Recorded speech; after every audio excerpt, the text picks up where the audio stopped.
You know, they got a saying in the city. You're never really untouchable until you're dead. I always knew burning the candle from both ends would put me in the ground sooner or later. The thing is, I always figured being dead would be the end of my problems. It's like having a hangover you can't shake. You know something happened the night before, but can't quite put it together.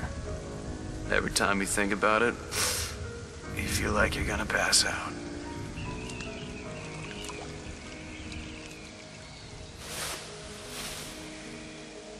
Huh.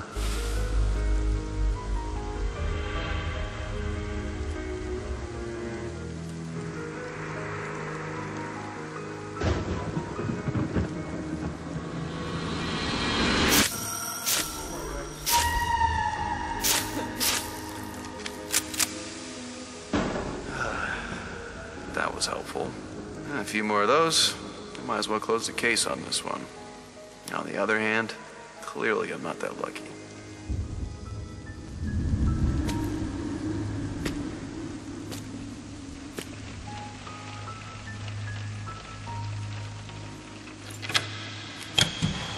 Never did read much into this God stuff. Not sure if my current situation is proof either way.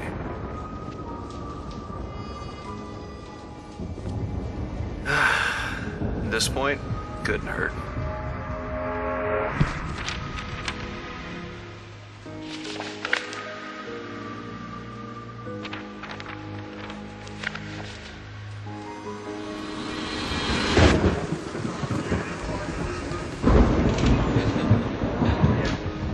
All things considered, it's as good a lead as any. I get the feeling this is going to be a long night.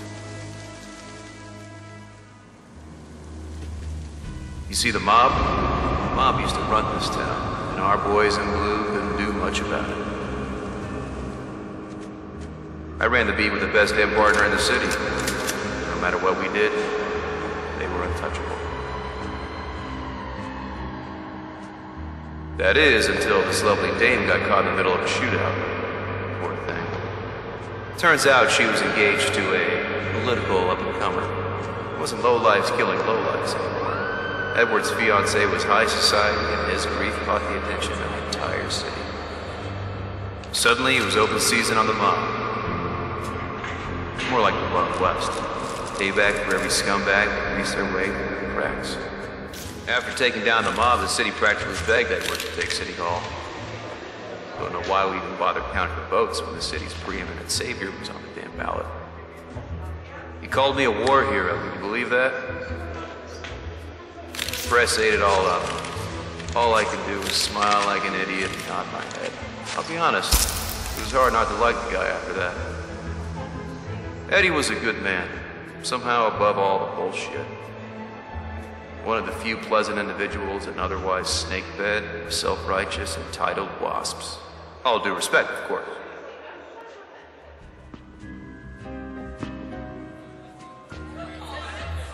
For Edward's sake, I tried my best not to ruffle too many feathers.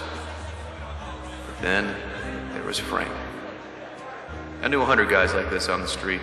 Always knew the right thing to say, but never seemed to be too much substance behind it.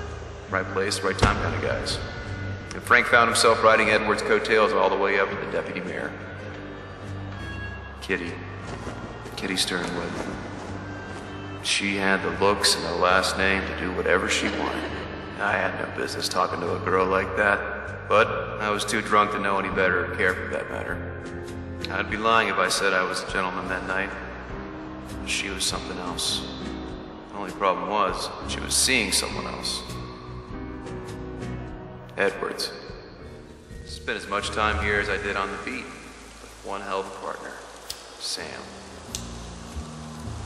He showed me the ropes and I put a little pep in his step. Kind of a father-son thing. Even called him Pops a couple times. Then he'd ramble on about not being that old or how back in his day. When things with Kitty started heating up, I kept Sam out of it. I figured he didn't need to know.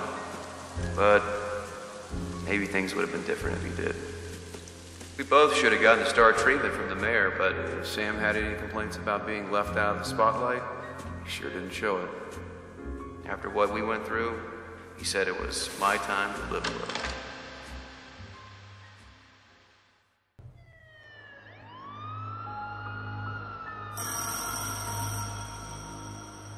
Never phoned in with good news on the other end. No one ever called to say, everything's great out here, keep up the good work, fellas.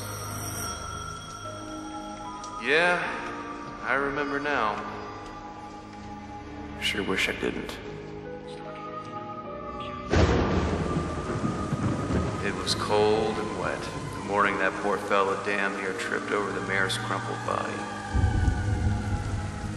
The most beloved man in the city had been tossed from a rooftop like garbage. And the people wanted justice.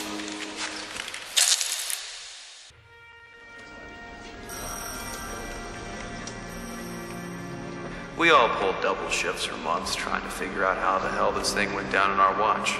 If it wasn't for the long hours and the late nights, I might have seen what was coming. Suspect? Look, I'm no hero, but I'm not going to sit back and be called a criminal. Motive. Accustomed to war hero treatment, Mr. James Renoir demanded favors from the mayor. He refused and was going to go public. James acted out of fear and rage. Evidence. Multiple witnesses reported seeing Mr. Renoir leave the scene of the crime the night of the murder. Okay, that I wasn't ready for. That night I was a suspect, but by morning the press might as well have had their conviction. At that point, the chief didn't have much choice in the matter. I was placed under house arrest for the remainder of the investigation. It wasn't until things settled down when I realized I hadn't seen Kitty since the murder. Did she think I was guilty too? She couldn't make sense of it this way or that way. And despite our situation, she still had feelings for Edwards. Blamed herself. Typical. When she left, I knew that was it. It was only then that I knew I had nothing left.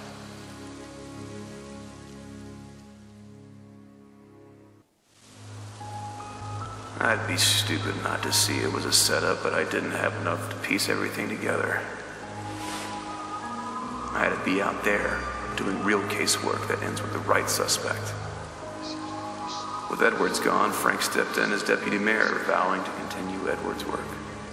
Bastard played the sympathy string, and the whole city stepped to it. I couldn't just do nothing and hope for the best. I'd rather take my chances and bet on me. What the hell? If I was caught, you could bet I was going to get some straight answers before he called it in. Sam always warned me about biting off more than I can chew. This felt like one of those moments.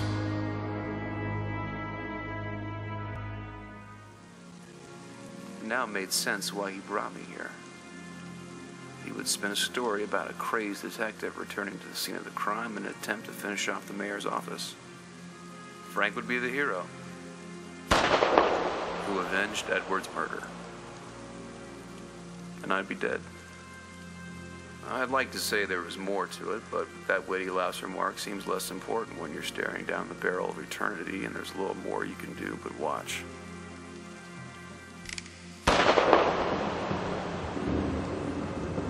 It's strange. As I lied there, the only thing that could come to mind was smoking with Sam after a long shift.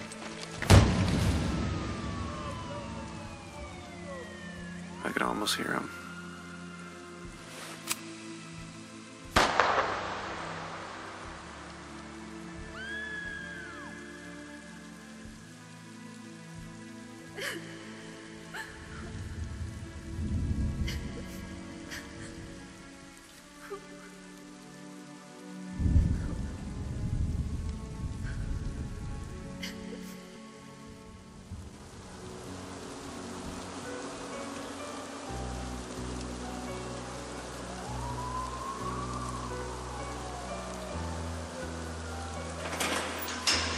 Why are we back here? Look, if what you said is true, then there's something here that we missed. I just can't quite understand why you brought me. It's hard enough as it is with both Edwards and James gone. Asking me to come back here is just... I understand, Miss Sternwood, but you came to me. You wanted to clear James's name, said it was the right thing to do. It is. I just don't know how much help I can be. I told you that Frank pinned Edward's murder on James to get him away from me. And if you had come to me sooner, maybe James... I don't know. Maybe things would have been different. Look, I'm sorry, Miss Sternwood. I was hoping bringing you back here might knock something loose. Something we missed. Let's just get you home.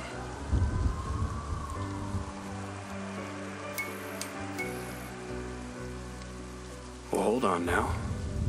What's this? Miss Sternwood.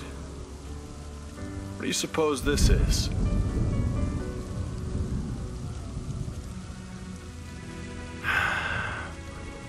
Case closed.